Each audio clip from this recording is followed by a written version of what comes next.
Hi friends, বাবুস কিচেনে সবাইকে welcome করে আজ আমি বানিয়েছি একটি অতি সাধারণ রেসিপি। তা হলো তিলের বড়া। এই তিলের বড়া গরম গরম ভাতের সাথে পরিবেশন করলে দারুণ লাগে। তা চলুন দেখা যাক আমি কীভাবে বানিয়েছি তিলের বড়া। আর ভিডিওটি লাস্ট পর্যন্ত দেখার জন্য অনুরোধ রইল। তিলের বড়া বানানোর জন্য আমি এখানে 1 বাটি তিল নিয়েছি, সাথে নিয়েছি একদম মিহি করে কোচানো পেঁয়াজ, একটা মিডিয়াম সাইজের পেঁয়াজ এখানে আমি কেটে নিয়েছি। আর সাথে নিয়েছি সামান্য পরিমাণে হলুদের গুঁড়ো আর লাল লঙ্কার গুঁড়ো, আর নিয়েছি কোচানো কাঁচা লঙ্কা। আর এখানে লাগবে পরিমাণ মতো লবণ। আমি তিলের বড়াটা সর্ষের তেলে ভাজবো। এখন যাব নেক্সট প্রসেসে। একটা মিক্সিং গ্রাইন্ডারের মধ্যে তিলটাকে আমি নিয়েছি। এখন আমি শুকনো অবস্থায় প্রথমে বেটে নেব। জল না দিয়ে এভাবে শুকনো অবস্থায় প্রথমে বেটে নিয়েছি।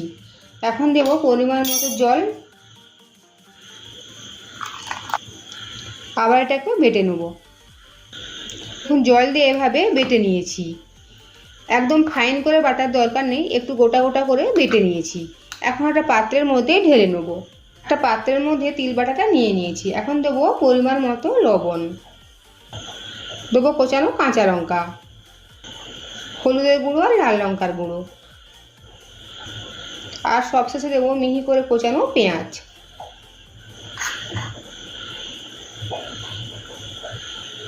এখন হাত দিয়ে সমস্ত উপকরণ মিশিয়ে নেব। সমস্ত উপকরণ ভালোভাবে মিশিয়ে নিয়েছি। এখন যাব নেক্সট প্রসেসে। তিলের বড়া ভাজার জন্য একটা তাওয়া গরম করে নিয়ে তাওয়ার মধ্যে আমি সরষের তেল দিয়ে দিয়েছি। তেলটাকে একটু গরম হতে দেবো। তেল গরম হয়ে গিয়েছে, তেলের মধ্যে এখন ছেড়ে দেবো তিল বাটার মিশ্রণটা। বড়া আকারে এভাবে গোল গোল করে দিয়ে দেব।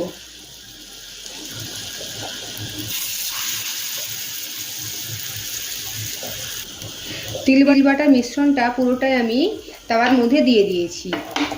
এখন ঠিক তেলটা এদিক ওদিক করে ভালোভাবে তিলের বাটার মধ্যে লাগিয়ে নেব। আর এই তিলের বড়া সর্ষের তেলে ভাজলেই টেস্ট আরও বেশি ভালো হয়। এখন একবার উল্টে দেবো। আর এই সময় গ্যাসের ফ্লেম একদম কমিয়ে রাখতে হবে। স্টিলের খুন্তি দিয়ে উল্টাতে সুবিধা হয়, তাই আমি ননস্টিক কড়াইয়ের মধ্যে স্টিলের খুন্তি ব্যবহার করছি।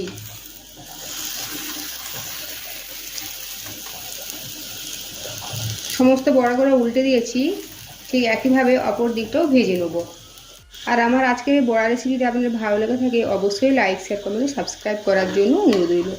পাশে থাকা বেল আইকন প্রেস করার অনুরোধ রইল আমার প্রতিদিনের আপডেট পাওয়ার জন্য।